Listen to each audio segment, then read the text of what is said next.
ہمارا سارے جہاں سے اچھا۔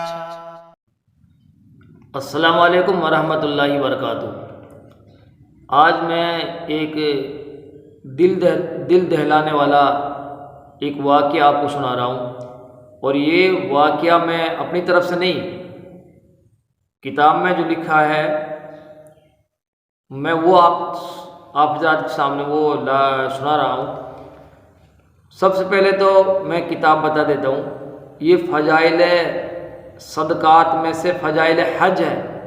کتاب کا نام فضائل صدقات میں سے ایک حصہ ہے فضائل حج۔ اس فضائل حج میں صفحہ نمبر 199 پر یہ واقعہ لکھا ہوا ہے۔ واقعہ کیا ہے؟ ان جیسے واقعات سے ہم عبرت حاصل کرنی چاہیے۔ یہ کوئی قصے کہانی کی کتابیں نہیں ہیں۔ ابو الحسن سراج رحمۃ اللہ علیہ ایک بزرگ گزرے ہیں پچھلے زمانے میں۔ ابو الحسن سراج رحمۃ اللہ علیہ ایک بزرگ کہتے ہیں، وہ کہتے ہیں کہ میں ایک مرتبہ حج کو گیا، میں طواف کر رہا تھا تو میری نگاہ ایک ایسی حسین عورت پر پڑی جس کے چہرے کا حسن چمک رہا تھا۔ میں نے اپنے دل میں کہا کہ اللہ کی قسم، یہ اتنی حسین عورت میں نے آج تک نہیں دیکھی۔ یہ اس کے حسن کی جو ساری رونق وہ اس وجہ سے ہے کہ اس کو کبھی کوئی رنج و غم نہیں پہنچا۔ اس نے میری بات سن لی، کہنے لگی تم نے یہ کیا کہا؟ اس عورت نے کہا کہ اللہ کی قسم، میں تو غموں میں جکڑی ہوئی ہوں، میرا دل فکروں سے آفتوں سے زخمی ہے، اور کوئی بھی میرے غموں میں میرا شریک نہیں رہا۔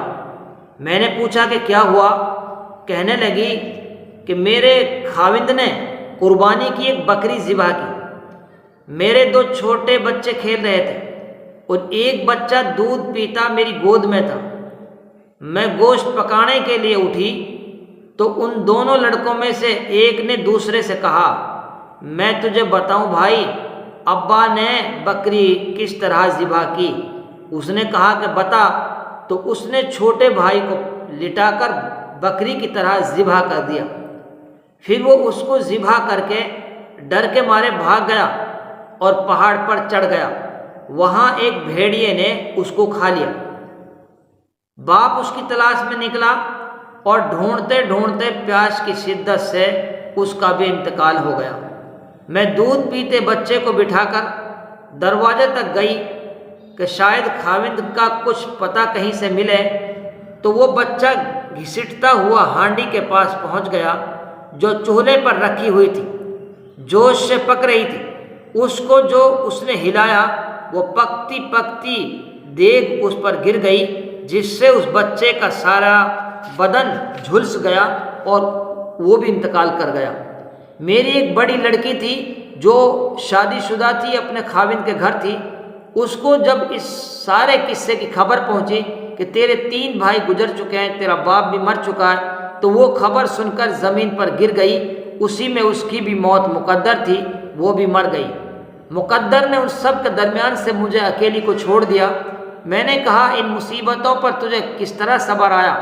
وہ کہنے لگی جو شخص صبر اور بے صبری میں الگ الگ غور کرے گا وہ ان کے درمیان بہت بڑا فرق پائے گا۔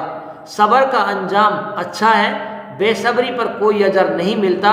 پھر 3 اشعار پڑھے اور چل دی، جن کا ترجمہ یہ ہے کہ میں نے صبر کیا، اس لیے صبر بہترین اعتماد کی چیز ہے، اور اگر بے صبری سے مجھے کوئی فائدہ پہنچتا تو کرتی۔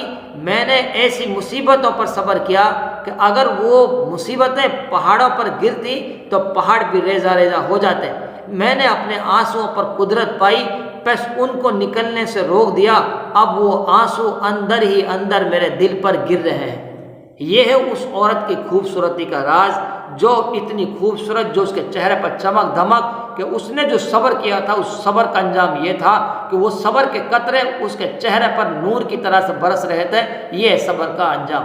اللہ تعالی ہم سب کو صبر اور بے صبری میں فرق کرنے کا محسوس عطا فرمائے۔ اللہ مجھے اور آپ کو عمل کی توفیق نصیب فرمائے، آمین۔